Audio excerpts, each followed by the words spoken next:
আজ করব ঝিঙে আলু দিয়ে পাতলা করে মাছের ঝোল। তো প্রথমে মাছটার মধ্যে নুন হলুদ মাখিয়ে নেব। তো নুনটা হলুদটা নিয়ে নিলাম, মাছটার মধ্যে ভালো করে মেখে 10 মিনিটের জন্য এটাকে সরিয়ে রাখবো। দিয়ে আমি করব ঝিঙে আর আলু দিয়ে মাছের ঝোল। তো সবজিটাকে কেটে নেব। তো নুন হলুদটা মাখা হয়ে গেছে। তো ঝিঙেটা খোসাটা প্রথমে ছাড়িয়ে নেব।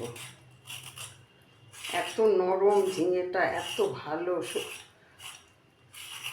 আর ভীষণ গরম পড়েছে। এই সময় একটু পাতলা, মাঝে মধ্যে একটু পাতলা ঝোলও খেতে ইচ্ছে করে। এরকমভাবে খোসাটা ছাড়িয়ে নেব।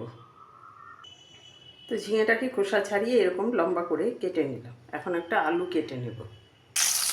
তো মাছগুলোকে ভেজে তুলে নেব। তো কালো জিরে ফোড়ন দিলাম, দিয়ে আলুটাকে একটু ভেজে নেব নুন দিয়ে হলুদ দিয়ে। একটু হলুদ গুঁড়ো দিলাম। মশলার মধ্যে নুন হলুদ লঙ্কার গুঁড়ো কাঁচা লঙ্কা এগুলো তো থাকছেই, আর অন্য কোনো মশলা আমার লাগছে না। লাগছে এখানে আমার 2 চামচ কালো জিরে। কালো জিরেটাকে আমি একটা কাঁচা লঙ্কা দিয়ে বেটে নিয়েছি। আজ এইটাই আমার মশলার মধ্যে প্রধান উপকরণ হলো কালো জিরে বাটা। আলুটা লাল করে ভাজা হয়ে গেছে। এখন আমি ঝিঙেটা দিয়ে দিলাম। ঝিঙেটা দিয়েও আমি এক্ষুনি নুন দেবো না, একটু পরে নুনটা দেবো। এটা প্রথমে একটু ভেজে নেব। তো ঝিঙেটা খানিকক্ষণ ভেজে নিলাম, দিলাম নুন, দিলাম হলুদ গুঁড়ো, দিলাম লঙ্কার গুঁড়ো, একটু জল দেব, খুব সামান্য করে একটু জল দিলাম। দিয়ে আমি মশলাটাকে একটু ভেজে নেব।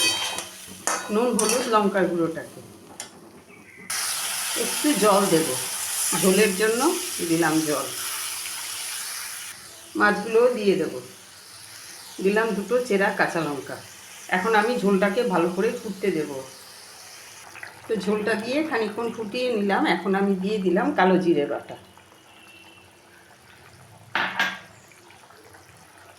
দিয়ে আমি একটু মিশিয়ে নেব, দিয়ে আরও কিছুক্ষণ ফুটতে দেব। তো মাছের ঝোল কমপ্লিট, নামিয়ে নিলাম। আলু ঝিঙে মাছ দিয়ে মাছের ঝোল নামিয়ে নিয়েছি। তো আজ এই পর্যন্তই। আবার নেক্সট কোনো রেসিপি নিয়ে কথা হবে।